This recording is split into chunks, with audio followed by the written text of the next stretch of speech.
Chief Executive Officer of the Independent Electoral and Boundaries Commission, IEBC, Ezra Chiloba, has accused the Wafula Chebukati-led commission of attempting to throw him under the bus over procurement irregularities during the 2017 general election. Chiloba accused Chebukati of lying to Parliament when he said the decision to directly procure Kim's kits from Saffron Oti Morpho was made by Chiloba without the commissioner's blessings. Chiloba said the commissioners interfered with the procurement process after Chebukati insisted there will not be flower girls on procurement matters. Chiloba says the commissioners must take responsibility. KTN's Patrick Amimo now reports. The National Assembly Public Accounts Committee gave Ezra Chiloba the right of reply after IEBC chairman Wafula Chebukati accused him of procuring electronic kits that were used to identify voters and transmit results from Saffron Oti Morpho without involving the commissioners. Mr. Chebukati appeared before this committee and said the CEO single-handedly approved the direct procurement of the Kim system. That is far from the truth, Mr. Chair. Far from the truth. They directed us to proceed with the direct procurement based on the discussion that we had. And at that time, Mr. Chair, although if you look at the minutes, they do not specifically say saffron, but the discussion, if you look at the handwritten notes, the discussion was that saffron is preferred, given that they were already working with us on the voter registration process.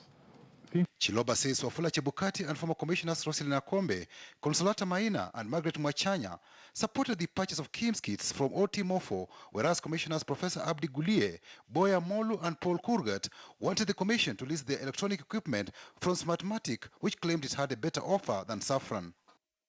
This letter could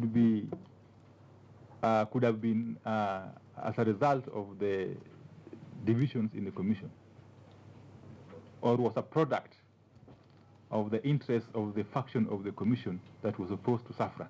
So it is your contention that Smartmatic's interests were being pushed by this faction of the commission that was composed of Professor Gulie, Mr. Molu, and the third one is who? It was Kurgat.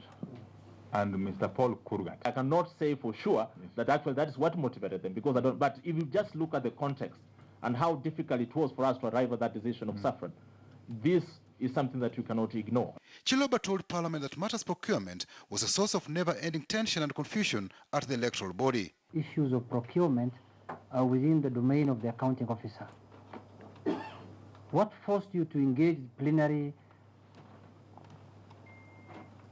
floors and, commissioners to engage in issues of procurement? And I raised the matter of procurement and the role of commissioners. And I informed them in terms of how we had related with the previous commission and what they needed to do in terms of oversight. And I remember, Mr. Chair, it's not recorded, but I remember the chairman himself, Chebukati then, Chebukati told me, they are not going to be flower girls. They must be involved in matters procurement.